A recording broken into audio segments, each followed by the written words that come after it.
Ni tuan-tuan, tolong share, tolong like, tolong subscribe.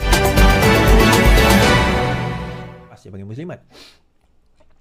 PAS dikuasai pemimpin berjiwa takfiri selepas Nik Aziz meninggal. Takfiri maksudnya berjiwa suka mengkafirkan orang lain.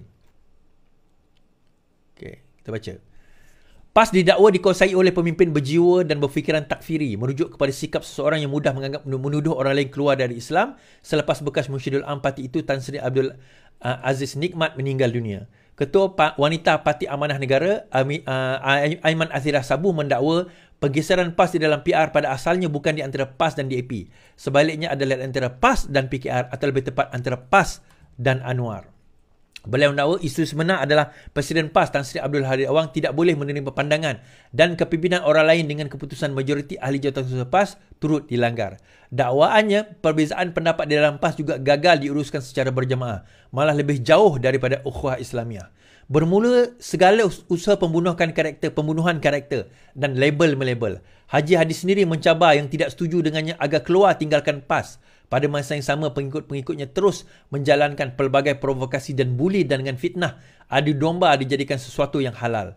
Sementara Haji Hadi memilih untuk hanya berdiam diri dan gagal menegur tindakan-tindakan gulu atau berlebihan yang dilakukan oleh para pengikutnya ke atas majoriti kepimpinan dan aktivis PAS yang kemudiannya disingkirkan dengan cara yang cukup licik dan jahat dalam siri pemilihan parti yang berat sebelah syarat dengan fitnah dan adu domba.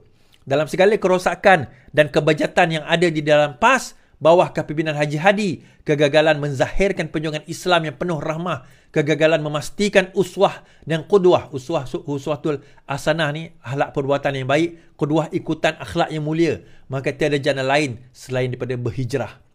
Dakwanya dalam satu hantaran di Facebook. Media sebelum ini melaporkan Hadi yang juga Timbalan Pengurusi Perikatan Nasional dalam ceramah PN semalam mendakwa tindakan segelintir ahli dan bekas pemimpin parti itu menyertai amanah adalah kerana takut kalah dalam pilihan raya.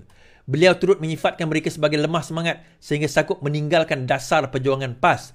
Terdahulu Aiman Atirah juga Timbalan Menteri Pembangunan Wanita mendakwa fahaman amanat Haji Hadi makin terserlah apabila wujud perbezaan pendapat dalam kalangan kepimpinan PAS khususnya selepas pilihan raya umum ke-13 yang menyaksikan Pakatan Rakyat masih belum berjaya memerintah Malaysia.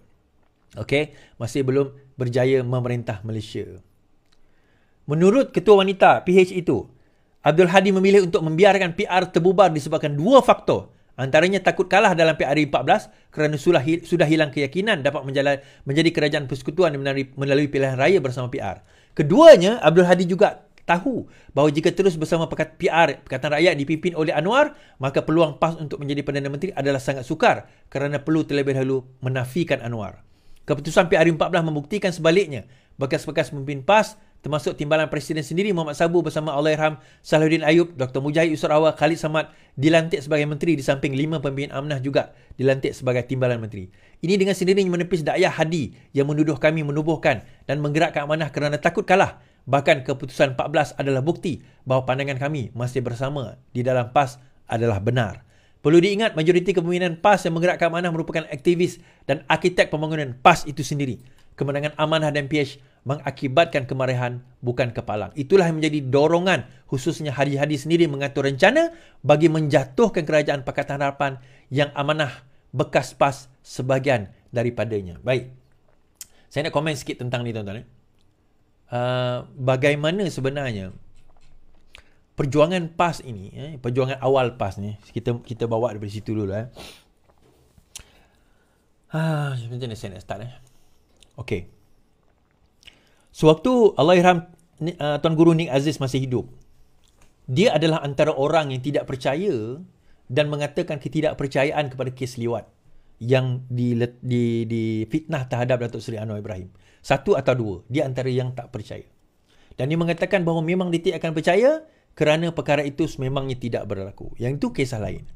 Tapi dalam masa sama ada satu grup tuan-tuan. Pada tahun 2008 sebaik saja kita menang 5 negeri pada waktu itu, Haji Hadi adalah antara yang pada ketika itu mahu supaya PAS Perak pergi sokong UMNO dan membentuk kerajaan bersama UMNO dan bukannya bersama dengan DAP.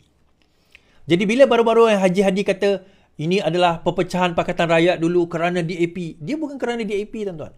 Dendam Hadi kepada DAP itu sudah lama.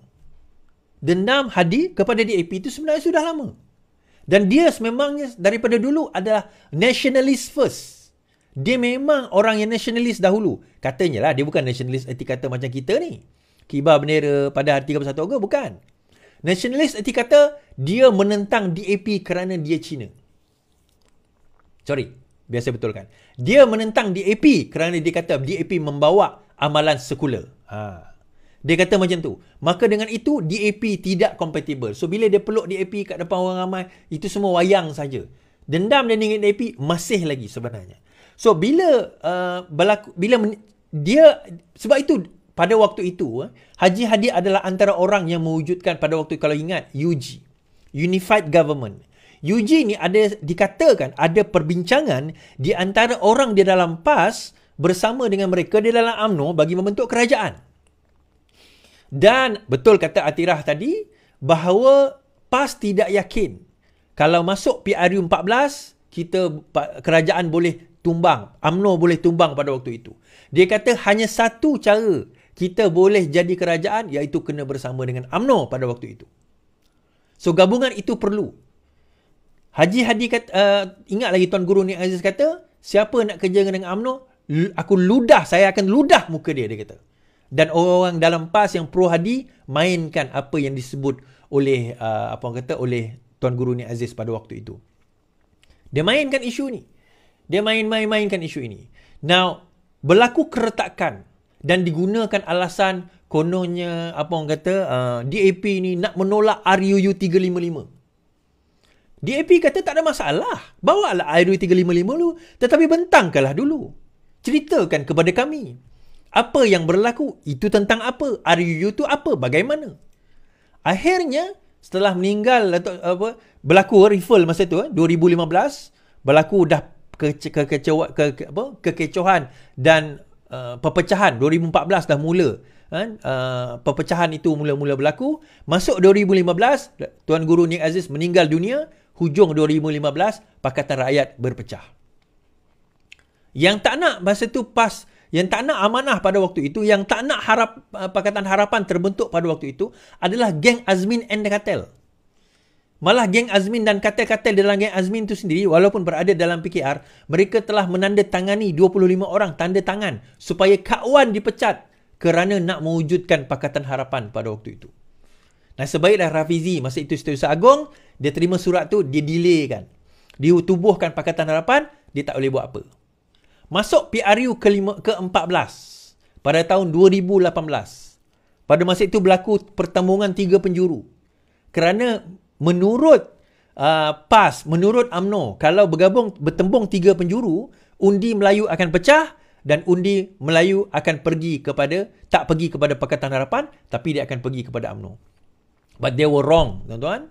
Di mana, seperti mana kita ketahui, kita menang dalam satu majoriti, walaupun tidak besar, 116 kursi, tetapi cukup untuk membentuk kerajaan. And they were wrong.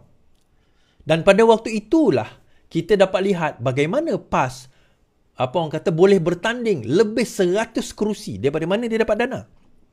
Dan di situlah timbul dakwaan Claire Brown bahawa PAS menerima lebih 90 juta daripada UMNO. Bukan parti UMNO, tetapi individu di dalam UMNO.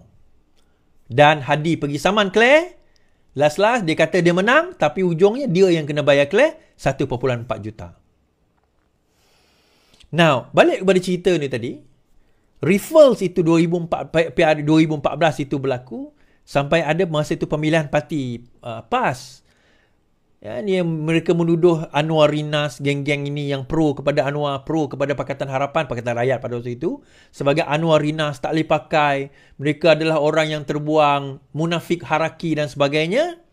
Akhirnya mereka disingkirkan dengan cara yang licik.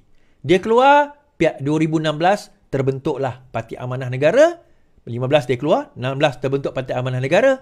So lepas terbentuk Parti Amanah Negara, terbentuklah Pakatan Harapan pada tahun 2016.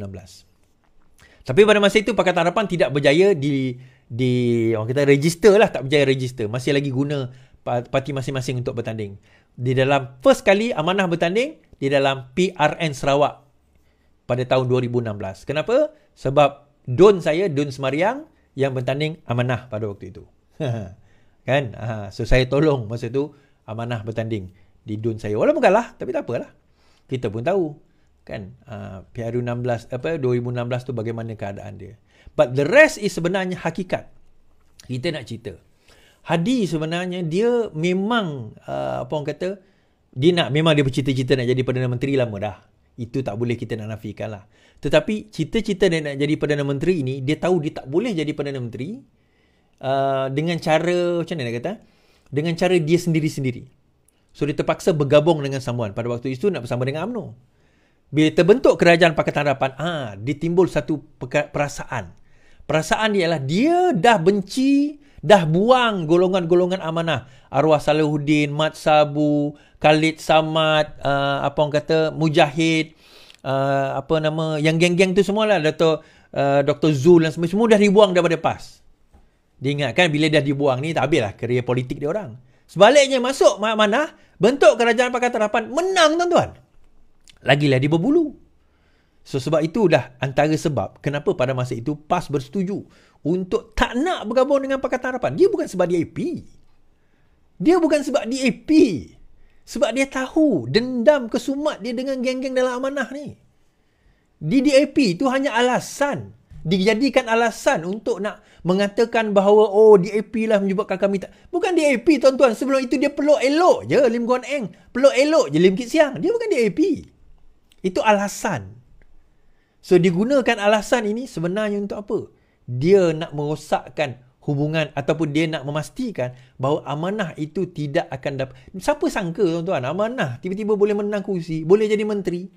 Dia yang berpuluh tahun tak pernah jadi menteri pun kecuali masa tebuk atap lah. So bila lepas tebuk atap, yang bestnya masa tebuk atap tuan-tuan, dia jadi menteri. Tapi duta khas. Tak ada jawatan pun untuk dia. Dan satu perangai Haji Hadi ni tuan-tuan adalah, tahu apa dia? Dia kalau dia nak attack orang, dia takkan attack personal. Dia akan hantar troops dia untuk attack. Dia akan hantar orang-orang dia untuk attack. Dia akan duduk diam. Dia akan tengok mereka berkelahi sesama sendiri. Itu style dia daripada dulu. Style daripada dulu. Tapi baru-baru ini nampaknya orang yang dia boleh harap tu ramai dah keluar. Ramai dah keluar. Kan? So, hari ini, Hadi buat satu ucapan semalam. Dia buat satu ucapan. Kan? Dia buat satu ucapan di Johor lah. Ceramah di Johor kan. Tak tahulah dia ni mungkin tak tahulah boleh ke tak boleh ke apa kan. Dia ada sesamuan mengulas kes, kita baca lah Kita baca ni. Kapal terbang pergi haji pun ciptaan manusia, Hadi. Presiden PAS Abdul Hadi menggunakan analogi perjalanan ke Mekah menaiki kapal terbang ciptaan manusia yang menurutnya mesti digunakan untuk menegak agama. Abdul Hadi berkata demikian sebagai mengulas kenyataan Mufti Pulau Pinang Wan Salim Wan Muhammad yang berhujah bahawa konsep parti Islam adalah ciptaan manusia dan oleh itu umat Islam tidak dipaksa untuk memberi sokongan. Ada ciptaan manusia yang mesti digunakan untuk agama, macam kapal terbang yang digunakan untuk pergi haji. Nak pergi Mekah pun kena naik kapal terbang. Itu manusia bukan jalan kaki. Parti ini ciptaan manusia tetapi untuk menegakkan agama dan bangsa, kata Hadi. Baik, saya nak ulas. Saya malah nak baca yang bawah-bawah tu lah. Saya nak ulas benda ni tuan-tuan. Kalau kita bercerita nak menegakkan bangsa dan agama, tak perlu parti itu tulis Islam. Tak perlu. Tak perlu parti itu tulis Melayu, Cina, India, Bidayuh, Iban, Dayak. Tak perlu. Sebenarnya dia bukan pada nama. Dia pada apa yang you punya action. It is not about perkataan itu. Tetapi action you buat apa? Masa PAS memerintah 33 bulan, dia buat tak RUU 355? Dia laksana ke RUU 355 tu? Dia amend ke RUU 355 tu? Apa yang dia buat 33 bulan? Oh, nanti DAP akan menentang. Tak, kamu majoriti. Semua majoriti di dalam parti kamu dan juga parti yang bergabung dengan kamu orang Melayu. So apa alasan yang kamu guna? Tak langsung tak keluar. Perkataan RUU 355 tu langsung tak keluar tuan-tuan. Apa yang kamu buat untuk selesaikan masalah air di Kelantan? Apa yang kamu buat untuk selesaikan masalah infrastruktur di Kelantan, di Kedah umpamanya? Kamu gagal menggunakan kesempatan 33 bulan itu untuk menyelesaikan masalah paling asas dalam negeri-negeri kamu sendiri. Tapi apa yang kamu buat dalam masa tempoh 33 bulan itu? Kamu semai kebencian. Kamu semai kebencian. Kamu pastikan bahawa rakyat ini termakan dengan kebencian-kebencian kamu. Kamu gunakan dana untuk menyemaikan kebencian tersebut. Saya nak cerita begini tuan-tuan. Tidak ada parti yang boleh claim dia bawa Islam. Tak boleh. Tidak ada. Tidak wujud. PAS pun tak boleh kata dia bawa Islam. Semua parti boleh bawa Islam. Semua parti boleh bawa Islam. Termasuk DAP. Termasuk Gerakan. Termasuk SPDP. Termasuk Parti Bangsa Dayak Sarawak. Dia bukan nama. Dia polisi. Perbuatan. Dalam Islam apa yang dia nak tuntut tuan-tuan kepada pentadbiran? Pentadbiran ni dia tuntut apa? Keadilan. Adil ke? Adil ke Perdana Menteri di kita sekarang apabila beliau mewujudkan gaji progresif, merapatkan jurang di antara kaya dan miskin, menarik pelaburan keluar daripada luar, memastikan kestabilan ekonomi, memastikan pelabur itu datang. Adil ke? Itulah keadilan. Sebab itu kita kata dalam maqasidul syariah, dalam objektif of syariah, objektif syariah ni untuk apa?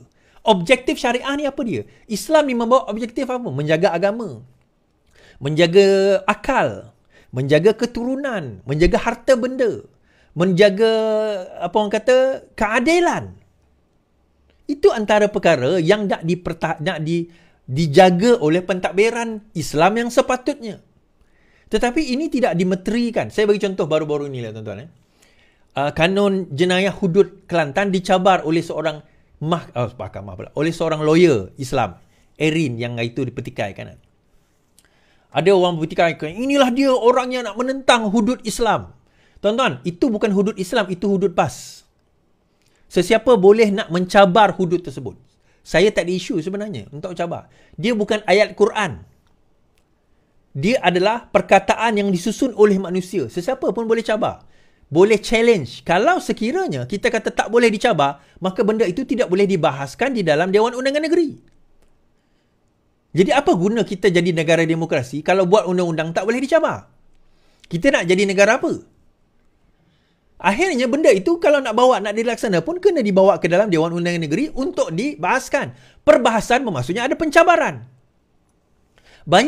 Banyak perkara di dalam hudud Kelantan itu sebenarnya on itself adalah contradictory. Saya tak nak go into detail lah.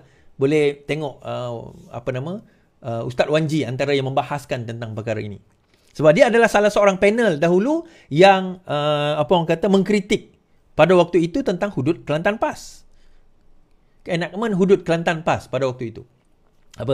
Poinnya adalah semua perkara, ini bukan saya kata, ini Imam Malik kata, semua kata-kata, semua pendapat, walaupun dia letak perkataan Islam di situ, boleh kita pertikaikan, boleh kita bantah, boleh kita lawan, kecuali kata-kata Allah dan Rasul. Selain daripada itu, Hadi Awang ke, Iswardi Morni ke, Anwar Ibrahim ke, sesiapa pun kita boleh bantah, bangkang dengan lunas dan kaedah yang betul. Selain daripada itu, kita boleh buat. Otherwise, buat apa kita ada negara demokrasi, tuan-tuan? Baik kita ada negara teokratik je. Atau negara monark yang total, sebagaimana zaman-zaman khalifah dahulu. Even pada waktu itu pun, ulama' boleh lagi mempertikaikan tentang pemerintahan ataupun perihal undang-undang dan agama. Tentang agama. Sebab itu dalam mazhab Syafi'i ada dipanggil sebagai wakaf. Wakaf ni adalah pembahagian bidang kuasa di antara pemerintah dan juga mujtahid. Di mana mujtahid boleh, kalau kita lihat pada waktu itu, bincang tentang agama, tetapi pentadbiran diletakkan kepada pemerintah. Dan pemerintah boleh dikritik oleh ulama'. Dan ulama' boleh dikritik oleh pemerintah. Sekiranya